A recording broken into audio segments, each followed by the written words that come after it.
untuk ekonominya misalnya. Dan syukur-syukur dai-dai kita itu secara ekonomi sudah mapan, sudah selesai, itu lebih utama. Ya, karena dakwah ini membutuhkan finansial yang besar. Ya, membutuhkan finansial besar agar kita bisa menyentuh seluruh lapisan masyarakat. Ya. Ketika sebuah kebenaran dakwah ini, ya, kalau tidak dikelola dengan baik, tidak dikelola dengan profesional, dengan apik, maka akan mudah dikalahkan oleh kebatilan yang terorganisir. Inilah fakta realitas sosial yang kita hadapi saat ini. Masih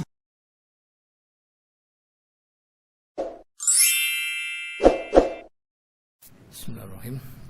Assalamualaikum warahmatullahi wabarakatuh.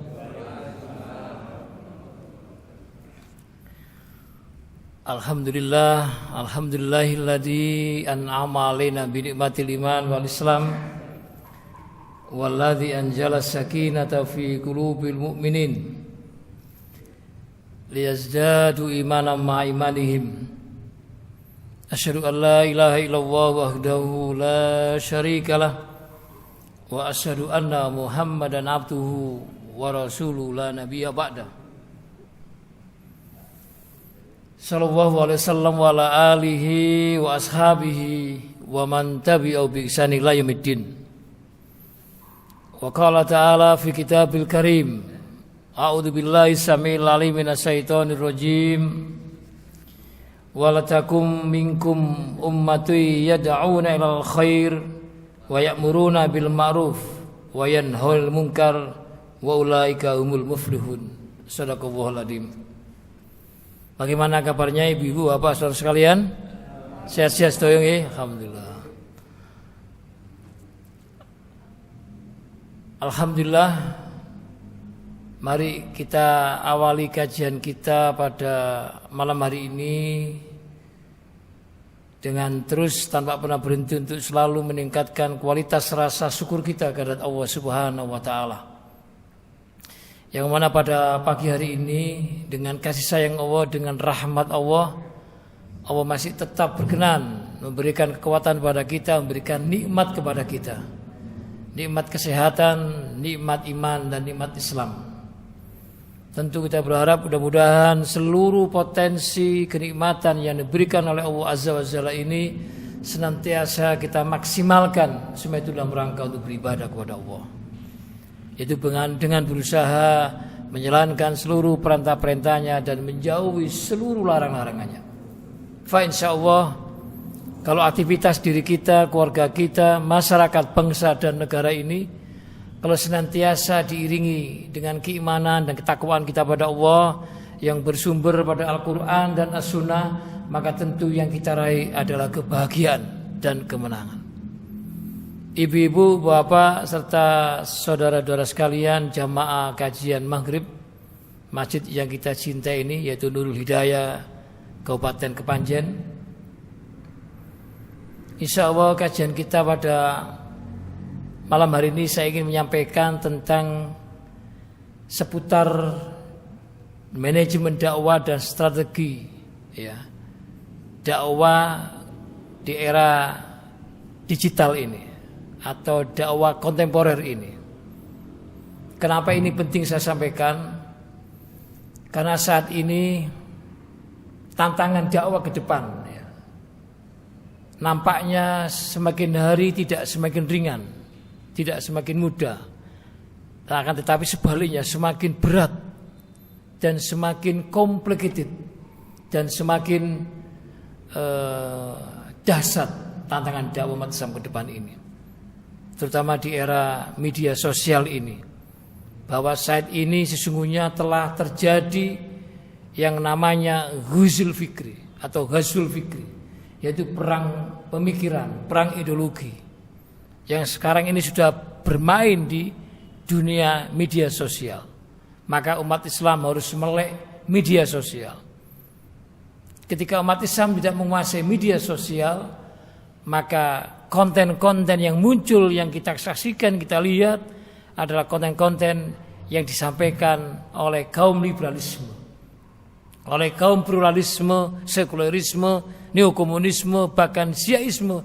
Sekarang sudah bekerja sama, berkolaborasi, terutama bagaimana menghancurkan umat Islam, terutama generasi mudanya melalui media sosial itu. Bagaimana kita tidak prihatin ya, negara yang kita cintai ini, NKRI ini. Kalau kita bicara NKRI, tentu kita bicara tentang umat Islam, betul nggak Bapak? Karena umat Islam ini adalah saham terbesar proses kemerdekaannya yang diperjuangkan oleh para ulama, ya, oleh para kiai, para ustadz, para mujahid dakwah, dan seterusnya itu. Artinya NKRI ini adalah milik umat Islam secara keseluruhan, karena yang berjuangkan adalah mayoritas umat Islam. Dan kita sungguh prihatin.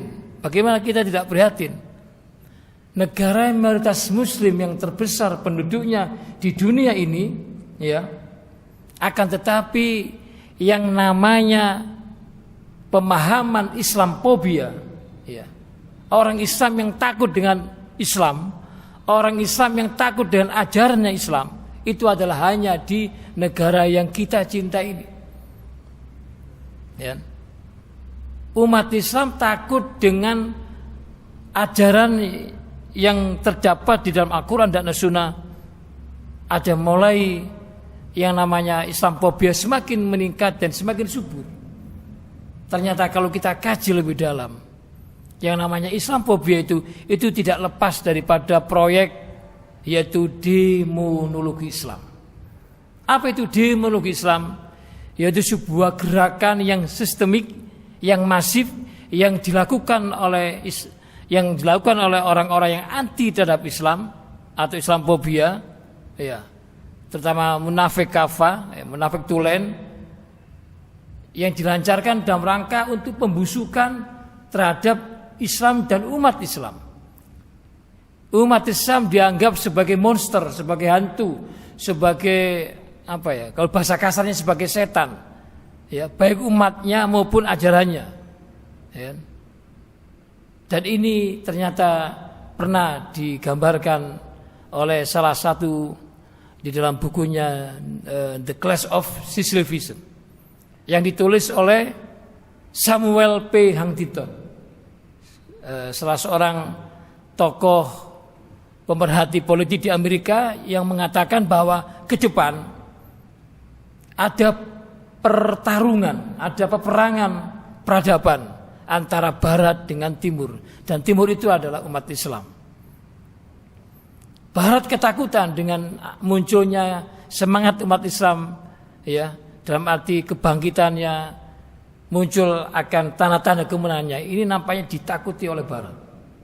Nah, disinilah maka pentingnya peran seorang Muslim, terutama peran seorang dai, seorang da'iyah, seorang mubaligh dan mubalighat, dan kita semua yang hadir ini, ya, yang sudah masuk Islam dan sudah balik, maka harus peduli terhadap persoalan keumatan dan persoalan kebangsaan, bahkan persoalan secara internasional umat Islam ini. Apa kata Rasulullah SAW ketika kita melihat persoalan keumatan, persoalan kebangsaan, terus kita tidak peduli, kata Rasulullah, malam yang tamma bi'anal muslimin falaisa minhum. Barang siapa yang tidak peduli terhadap persoalan dan problematika umat Islam yang saat ini betapa beratnya tantangan dakwah, maka kata Rasulullah bukan termasuk golongan kami. Maka kajian-kajian seperti ini di ranting, di PJM, di PDM, semuanya harus bergerak, tidak hanya di masjid. Perlu ada inovasi dakwah dari rumah ke rumah, dakwah komunitas, ya, dakwah kepada komunitas tertentu. Ini harus ada gerakan. Siapa yang memikirkan untuk mendakwai adik-adik kita yang di jalan-jalan misalnya, komunitas lainnya dan sebagainya. Ini perlu ada pemikirannya itu. Semangat kita adalah sebagaimana yang saya baca dalam mukadimah tadi. Surat ini yaitu surat yang sangat terkenal, yaitu dalam surat Al-Imran ayat 104. Dan inilah yang melandasi, yang mendasari gerakan Perserikatan Muhammadiyah. Di antaranya adalah firman Allah yang terdapat dalam surat Al-Imran 104 ini. Wal takum minkum ummatun yad'una il khair wa ya'muruna bil ma'ruf wa yanhauna 'anil munkar wa ulaika humul muflihun.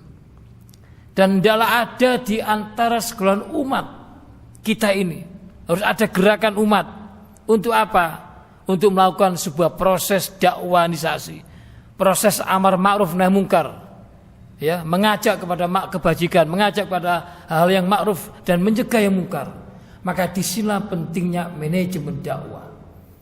Artinya dakwah ke depan di era digitalisasi ini, di era informasi dan teknologi ini, tidak cukup dengan dakwah konvensional sekarang, yaitu menggunakan yang namanya kekuatan ini. Apa? Kekuatan apa ini, Ustaz? IT ini. Ya. Sudah saatnya sekali lagi umat Islam harus melek IT, melek media sosial dan terusnya. Dan tidak ada di antara sekelompok umat untuk melakukan sebuah proses dakwah, dan dakwah ini harus dikelola secara profesional, secara baik, secara rapi, secara apik. Bukan dakwah dikelola secara amatiran, secara sisa waktu, tapi dakwah benar-benar fokus.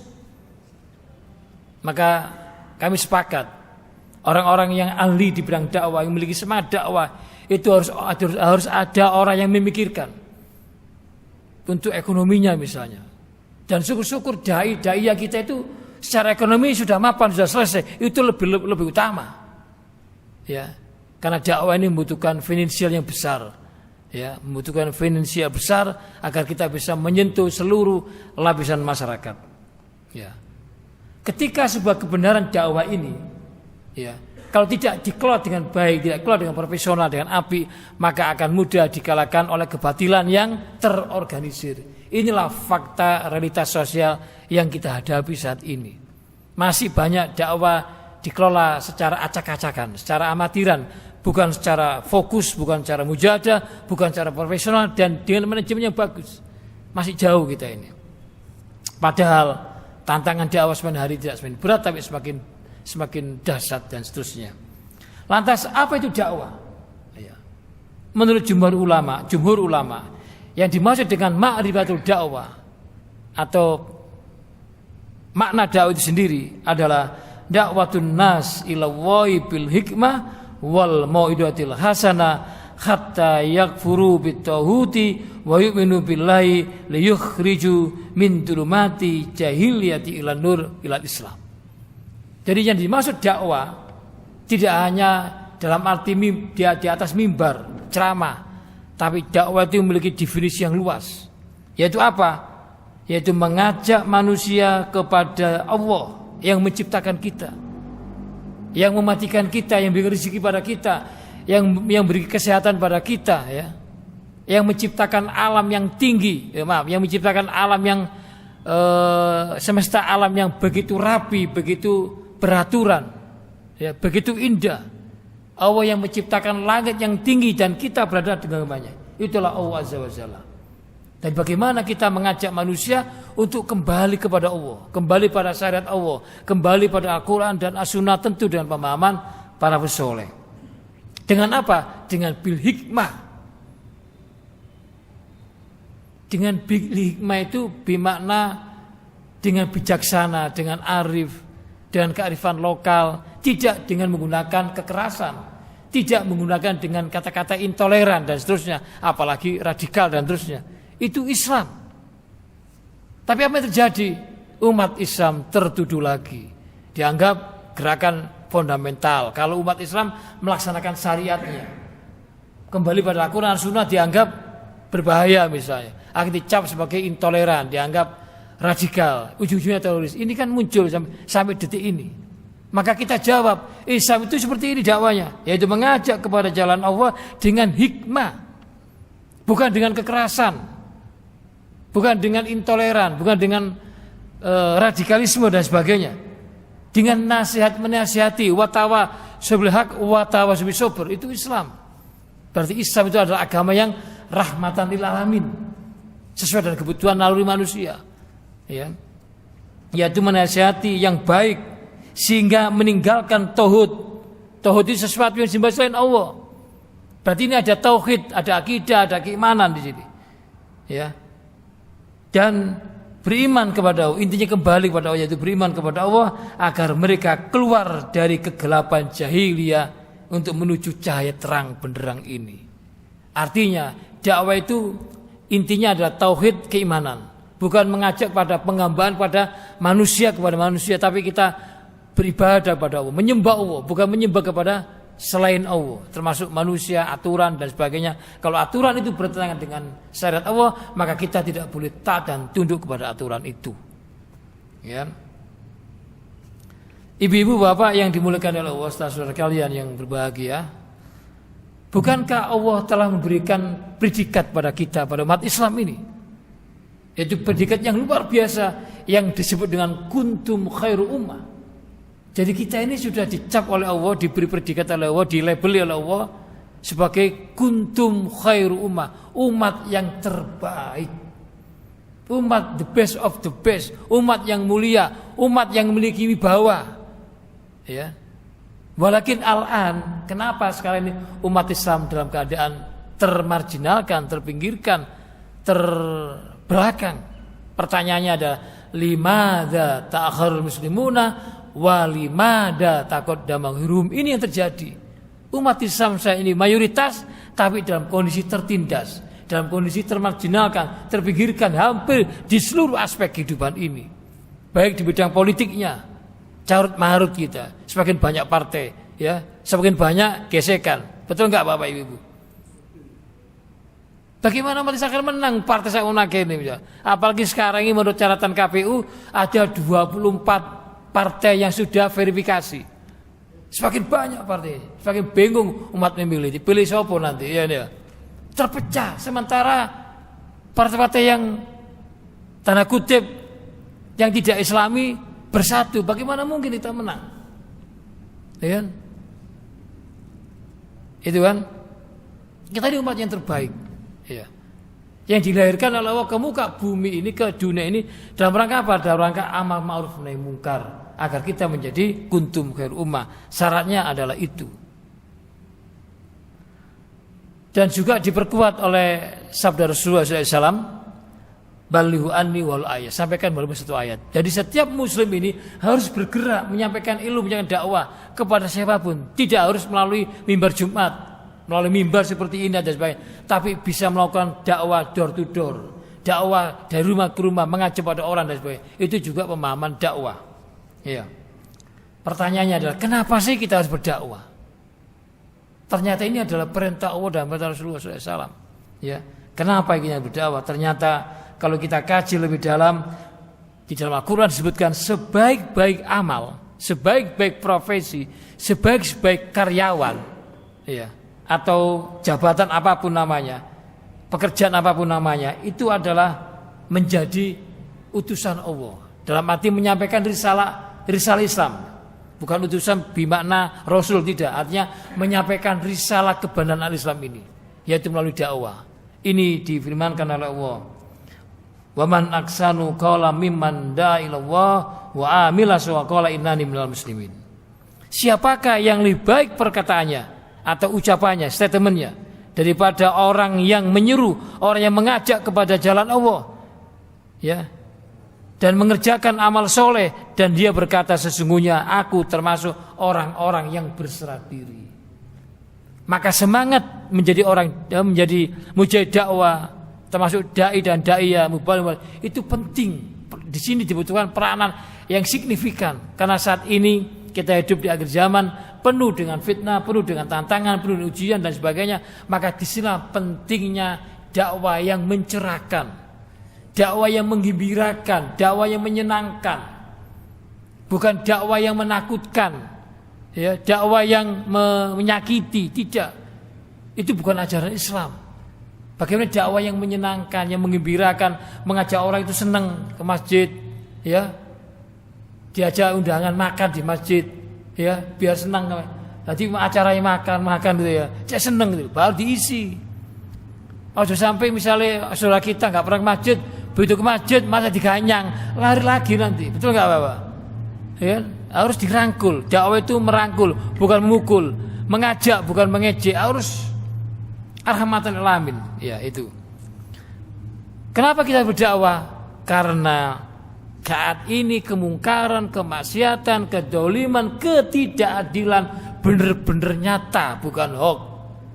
Ya, ketidakadilan, kedoliman saat ini benar-benar real. terutama di bidang politik, di bidang ekonomi, apalagi di bidang hukum. Hukum itu tajam ke bawah ya, tumpul ke atas. Ini fakta. Ya, apalagi saat ini Indonesia dalam kondisi tidak baik-baik saja. Dalam kondisi mengalami krisis multidimensional, mengalami darurat narkoba, darurat prostitusi, darurat perjudian, darurat perdukunan, darurat korupsi berjamaah, darurat degradasi moral, darurat kebohongan, darurat tipu menipu dan seterusnya. Ini terjadi, ya. Maka disinilah pentingnya dakwah. Apa yang terjadi ketika kita melihat kemungkaran, kemaksiatan, kedzaliman, terus kita nggak bergerak, nggak membendung namanya kemungkaran yang masif ini? Maka kata Allah di dalam firman-Nya yang terdapat dalam surat Al-Anfal 25 itu, Allah firman, wattaqu fitnatal la tusibannal ladzina dzalamu minkum khassa wa'lamu annallaha sadidul iqab. Ini yang terjadi. Yang artinya, dan jagalah dirimu atau takutlah dirimu dari apa? Dari siksaan yang tidak hanya menimpa orang-orang yang berbuat zalim di antara kalian, dan ketahuilah sesungguhnya Allah amat keras siksaannya. Artinya ketika kita melihat kemungkaran, kedzaliman, kemaksiatan dan sebagainya, baik di bidang politik, ekonomi, hukum, terus kita tidak bergerak, kita tidak menyuarakan kebenaran, maka kata dalam firman Allah ini, maka Allah akan mengazabnya, memberi siksaan yang berat, yang keras, termasuk munculnya LGBT, longsor, gempa bumi dan tsunami. Ya, itu tidak lain karena macetnya dakwah. Dakwah belum menyentuh ke akar rumput. Akhirnya muncullah bencana, muncullah musibah, di musibah bencana. Itu bukan karena faktor alam ansik, tapi juga ada faktor-faktor X, yaitu munculnya kemaksiatan, kemungkaran dan seterusnya. Maka siapa yang salah? Kita umat Islam. Maka peran dakwah ini penting. Maka gerakan dakwah ini penting, harus ada semacam pelatihan agar kita mentraining orang-orang yang anak-anak muda diajak ke masjid, ditraining sehingga memahami Islam dan menyebarkan dakwah-dakwah terutama di media sosial dan seterusnya. Konten-konten itu harus kita isi. Kenapa kita berdakwah? Karena dakwah itu sesungguhnya ada tugas Rasul, tugas Nabi, tugas para anbiya, maka diteruskan oleh ulama. Dan ujungnya dakwah itu adalah harus ada perubahan dalam diri kita. Innallaha la yughayyiru ma biqaumin hatta yughayyiru ma bi anfusihim. Sesungguhnya Allah tidak akan pernah mengubah keadaan suatu kaum, suatu umat sehingga mereka mengubah keadaan yang ada pada diri mereka sendiri. Artinya perlu adanya perubahan. Perubahan itu ada 3 pilar agar umat ini bangkit, agar umat ini menang. Yaitu dibutuhkan sumber daya manusia yang beriman, perlu adanya hijrah baik fisik maupun non fisik, yaitu yang berikutnya adalah perlu ada tarbiyah, dakwah dan jihad fisabilillah. Lantas apa cakupan dakwah di dalam kondisi seperti ini, dalam kondisi tantangannya begitu masif, begitu berat ini, terutama anak kita, para pemuda, para pelajar, para mahasiswa ini? Maka kita harus mengislamkan diri kita dulu. Ibda' binafsik. Jadi cakupan dakwah itu yang pertama adalah proses islamisasi untuk menuju saksiyah islamiyah, menuju kepribadian yang islami, yang memiliki karakter kepribadian, jati diri yang islami, yang taat dan tunduk kepada aturan Allah. Yaitu semangatnya, yaitu memahami tentang al-faham sumulatul Islam, faham akan kesempurnaan Islam. Ini perlu ngaji. Ngaji ini perlu sabar, perlu ada kiai, perlu ada guru, perlu ada ustadz. Kalau dalam bahasa orang lain itu ngaji itu perlu bersanad. Ini penting. Ya. Harus ada gurunya, ada kiainya, ada ustadznya. Kemudian perlu kesabaran, perlu dialog, perlu tanya jawab, sehingga dakwah yang mencerdaskan dan mencerahkan itu seperti itu. Intinya Islamisasi itu adalah bagaimana kita memiliki kepribadian Islam yang tangguh, yang militan, yaitu dengan pemahaman Islam yang benar. Semangatnya adalah ini, ya ayyuhalladzina amanu dkhulu fis-silmi kafah wala tattabi'u khuwatis syaiton innahu lakum aduwwum mubin. Hai orang yang beriman, masuklah kamu ke dalam Islam secara keseluruhan, secara utuh, secara komprehensif, secara menyeluruh, secara totalitas. Sehingga nanti ke depan kita menjadi orang mukmin yang militan, orang yang memiliki DNA militan, yang kader yang militan, sehingga bangga dengan Islam, faham dengan Islam, sehingga bangga dan Islam, dan kita membela Islam dan seterusnya. Artinya, hai yang beriman, masuklah kamu ke dalam Islam secara keseluruhan, secara utuh, dan jangan kamu mengikuti langkah-langkah setan. Sesungguhnya setan itu adalah musuh yang nyata. Dan saat ini setan itu membawa ideologi, membawa agama baru, sekarang sudah ada di hadapan mata kita, yang disebut dengan huzul fikri, perang pemikiran itu, yang tadi saya katakan, yaitu munculnya liberalisasi, kapitalisme, sosialisme, neokomunisme, syiaisme, kemudian sekulerisme dan seterusnya, dan isme lainnya. Sekarang sudah di tengah-tengah umat Islam.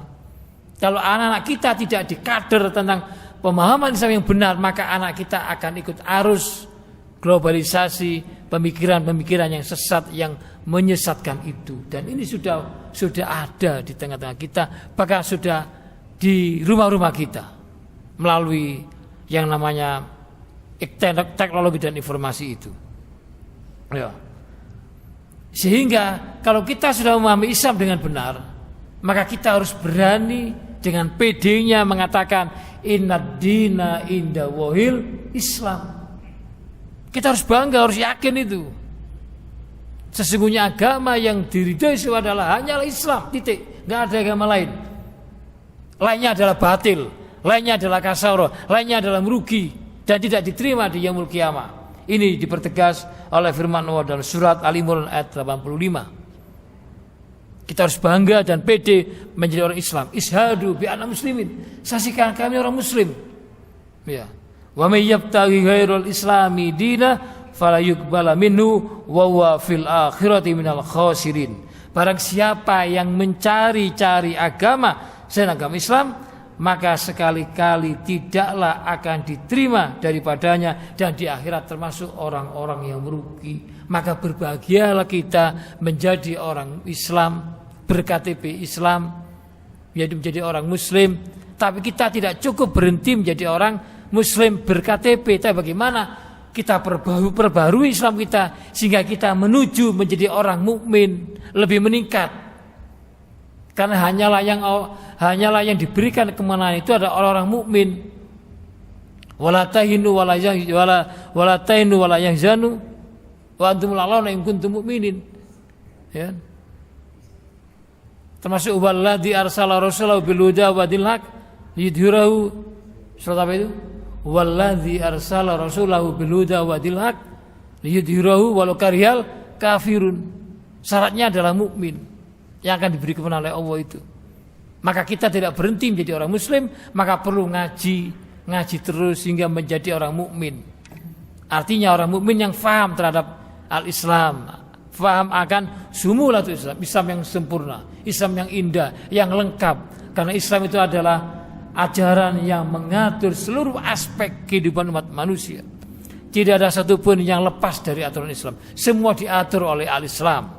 Dinul Islam al-Haq ini. Islam tidak hanya bicara tentang ibadah mahdoh, ya, atau hiru mahdoh, tapi Islam juga bicara politik, ekonomi, muamalah. Islam bicara teknologi dan informasi. Islam bicara tentang sains dan sebagainya. Islam bicara politik, bicara hukum, militer dan seterusnya. Lengkap. Islam itu agama yang lengkap. Semuanya ada dalam Islam. Tinggal kita mau ngaji atau tidak, kan itu kan? Sehingga kita menjadi kader yang militan. Ya, bukankah Rasulullah SAW ketika di haji wadaknya menyampaikan tentang kesempurnaan Islam, dan pada hari itu disempurnakan oleh Allah untukmu agamamu, dan telah kucukupkan kepadamu yaitu artinya umatku, ya, dan telah aku ridho Islam sebagai agama. Yaitu surat apa itu? Al-Maidah ayat berapa? Ayat 3. Al-yauma akmaltu lakum dinakum wa atmamtu alaikum ni'mati wa raditu lakumul islami dina. Ini harus yakin kita. Jangan toleh-toleh, Islam sudah benar. Ya, sudah benar. Maka kita harus berani mengatakan al-islamu ya'lu wa la yu'la alaih. Islam itu agama yang tinggi, tidak ada yang meningginya. Kalau kita bicara Islam, tentu kita tidak bisa dipisahkan dengan Al-Quran. Karena Al-Quran sebagai kitab umat Islam, sebagai wahyu Allah, sebagai panutan, sebagai apa? Petunjuk, sebagai hudalin nas, hudalil mutakin. Al-Quran harus kita jadikan sebagai imam. Al-Quran harus kita jadikan sebagai manhajul hayat, konsep kehidupan. Al-Quran harus kita jadikan sebagai dusturna, aturan undang-undang. Dari mana? Ya dari ngaji ini biar kita paham apa itu isi Al-Quran. Ya. Satu ketika Rasulullah SAW dan sebuah liqaat besar dan sebuah pertemuan besar seperti ini, semua sahabat hadir semua, lengkap. Kemudian datanglah Sayyidina Umar bin Khattab, datang terlambat, membawa lembaran Taurat. Padahal tujuannya mulia, ingin menyampaikan di forum yang mulia itu karena ada Rasulullah dan ada para sahabat yang lengkap. Tetapi apa reaksi Rasulullah SAW? Melihat Sayyidina Umar membawa lembaran Taurat, Rasulullah marah. Bayangkan Umar, Pak, Sayyidina Umar yang tidak diragukan keimanannya, ibadahnya, semangat jihadnya, keberaniannya, ditegur oleh Rasulullah SAW gara-gara membawa selain Al-Quran. Dan Rasul bersabda, innahu wallahi law kana Musa khayyan bain hurikum ma khalallahu illa ayat tabi'ani. Demi Allah, seandainya Nabi Musa alaihissalam hidup saat ini bersama kalian, niscaya ia hanya diperbolehkan oleh Allah untuk mengikuti Muhammad, yaitu ajaran al-Islam. Artinya apa? Rasul khawatir. Khawatir apa? Sayyidina Umar terkontaminasi. Apa terkontaminasi itu, Pak? Tertular, teracuni, tersibuk, terwarnai oleh ajaran selain Al-Quran dan Islam. Takut Rasulullah. Padahal itu Sayyidina Umar, apalagi kita gitu kan ya. Sehingga apa yang ada dalam mindset kita adalah mindsetnya itu Islam, Al-Quran, gitu kan? Apa nih mindsetnya? Apa paradigmanya itu semangatnya harus itu. Itu harus ada dalam diri kita, yaitu yang namanya Islamisasi menuju saksiyah Islamiyah, yaitu menuju kepribadian jati diri seorang Muslim yang benar, yang tangguh, yang militan. Dalam buku saya itu saya sebut Muslim Visionary Progresif. Itu buku perdana yang saya tulis itu. Bagaimana kepribadian, karakter, jati diri Muslim Visionary Progresif. Nanti jilid 2-nya mungkin Muslim Visionary Progresif revolusioner. Progresif revolusioner. Itu mungkin buku yang kedua insyaallah. Apa yang kita lakukan yang berikutnya? Cakupan dakwah islamisasi diri. Yang kedua adalah islamisasi terhadap usra kita. Apa itu usra? Ada yang tahu? Mau gak usra? Keluarga. Keluarga ini harus kita Islamkan kembali, sehingga tidak terkontaminasi oleh ideologi-ideologi yang tadi. Harus ada tajdid, harus ada pembaruan dalam keluarga kita. Setelah kita harus ada proses islamisasi, bagaimana keluarga kita ke depan menjadi keluarga yang baiti jannati, keluarga yang sakinah wa rahmah, keluarga yang memahami Islam secara utuh, ya. Sehingga semangatnya adalah ya ayyuhalladzina amanu qu anfusakum wa ahlikum nar. Jagalah dirimu dan keluargamu dari api neraka. Karena saat ini kita hidup di tengah akhir zaman penuh dengan tantangan, maka keluarga harus kompak. Diawali dengan suami, harus suami Islam. Karena suami tugasnya berat, menyampaikan dakwah kepada istrinya, kepada anak-anaknya, yang punya pembantu kepada pembantunya agar menjadi keluarga Islami. Minimal kalau memiliki anak perempuan wajib pakai apa itu, Pak? Pakai jilbab, menutup aurat. Dan sampai anak kita yang sudah SD SMP keluar rumah tidak harus diajari sedini mungkin.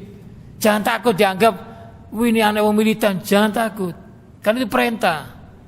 Diawali dari keluarga kita. Ya. Bagaimana keluarga kita melaksanakan sunnah Rasul di keluarga, walaupun sederhana, misalnya doa makan, doa keluar rumah, doa masuk WC, itu diajarkan dalam sunnah-sunnahnya, dilatih anak kita sehingga terbiasa, ya. Termasuk doa mau tidur, bangun tidur. Jangan-jangan anak kita nggak hafal doa bangun tidur. Kenapa? Karena nggak lepas dengan ini. Betul nggak Bapak Ibu? Mau tidur ingat ini. Bangun tidur nih cari apa? Ini. Ya. Maka ini harus dikontrol. Maka perlu kerjasama antara suami istri untuk membina keluarga yang sakinah mawaddah rahmah, yang memiliki jiwa mujahid dakwah. Jadi ke depan kita tidak cukup hanya keluarga sakinah mawaddah rahmah, tapi bagaimana keluarga yang dibangun atas fondasi tauhid dan semangat dakwah. Gitu loh. Jadi istri kita ya itu harus harus difahamkan tentang Islam, kemudian ada semangat dakwah nanti di ibu-ibunya. Ngajar anaknya, ngajar di kampungnya.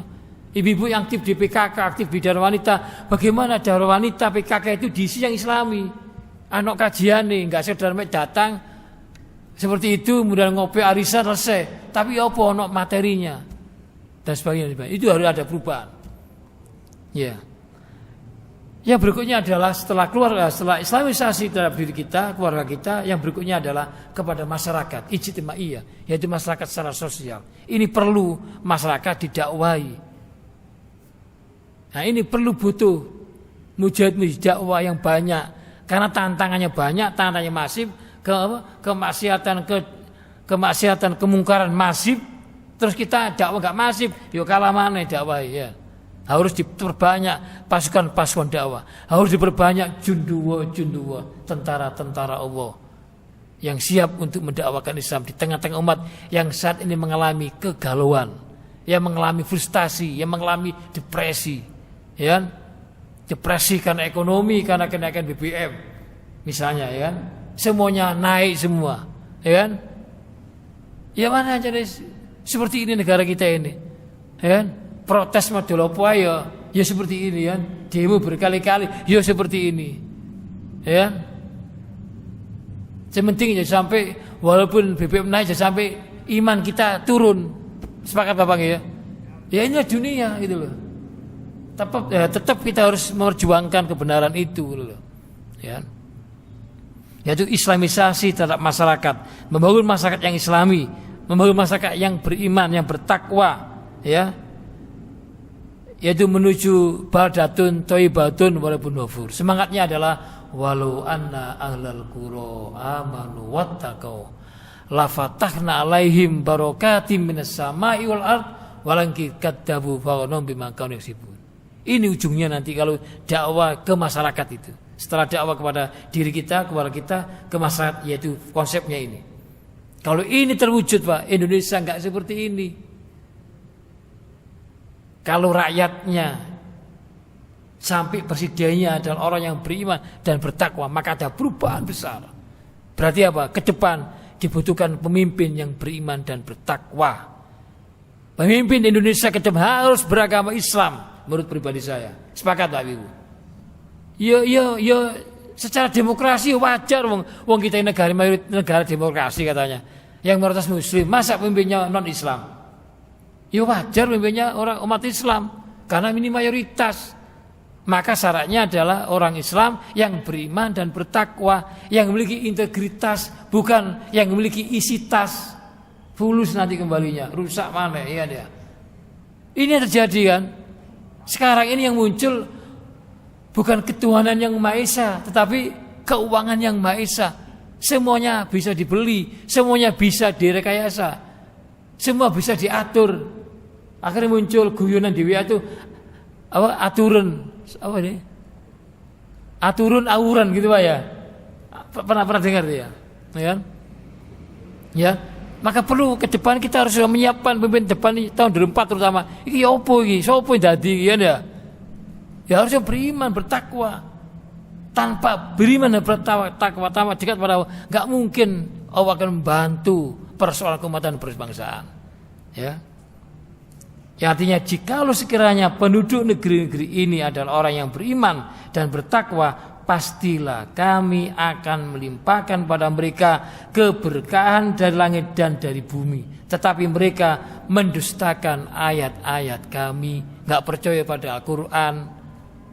Maka Allah akan menyiksa karena perbuatan mereka. Artinya kalau Indonesia ini mayoritasnya agama Islam dan beriman dan bertakwa, mulai dari rakyat sampai presidennya, maka Allah pasti akan mampu menyelesaikan persoalan kebangsaan dan persoalan keumatan. Permasalahannya kita masih belum yakin akan kebenaran Al-Quran sebagai solusi atas persoalan kehidupan. Islam harus sebagai solusi atas persoalan dan problematika umat, baik yang sifatnya keumatan maupun kebangsaan. Maka disinilah pentingnya sekali lagi dakwah. Semangatnya adalah man ra'a minkum munkaron falyughayyirhu biyadihi fa lam yastati wa bilisani fa lam yastati wa biqalbihi wa dzalikal adaful iman. Barang siapa di antara kalian melihat kemungkaran, melihat kemaksiatan, melihat kedzaliman, melihat ketidakadilan di tengah-tengah umat ini, maka hendaklah kamu rubah. Ini perintah Rasulullah. Rubahlah dengan apa? Dengan biyadihi. Apa itu biyadihi? Tangan, dengan kekuasaan. Maka dakwah itu harus diiringi dengan kekuasaan, yang namanya kekuatan umaro. Umat Islam harus berada di istana, umat Islam harus berada di parlemen, di eksekutif, di legislatif. Kalau tempat-tempat strategis itu tidak diisi umat Islam, maka tempat itu akan diisi oleh kaum yang tadi saya katakan, liberalisme, sekularisme, pluralisme, neokomunisme, ismisme lainnya dan seterusnya. Dan ini yang terjadi. Maka kalau tidak mampu dengan kekuasaan, maka dengan lisan. Lisan inilah kekuatan ulama, kekuatan ustadz, kekuatan kiai. Dan kalau tidak mampu, maka adalah dengan hati. Hati itulah selemah-lemah iman. Mungkin sementara itu Ustaz, karena waktu sudah adzan, kami persilakan barangkali ada yang perlu digugat, ada yang perlu ditanyakan, ada yang menambah, kami persilakan. Karena ini adalah mimbar kita bersama. Demikian dari saya, wabillahi taufik wal hidayah. Mari kita tutup dengan doa khawatir majlis. Subhanakallahumma wa bihamdika asyhadu an la ilaha illa anta astaghfiruka wa atubu ilaik. Assalamualaikum warahmatullahi wabarakatuh.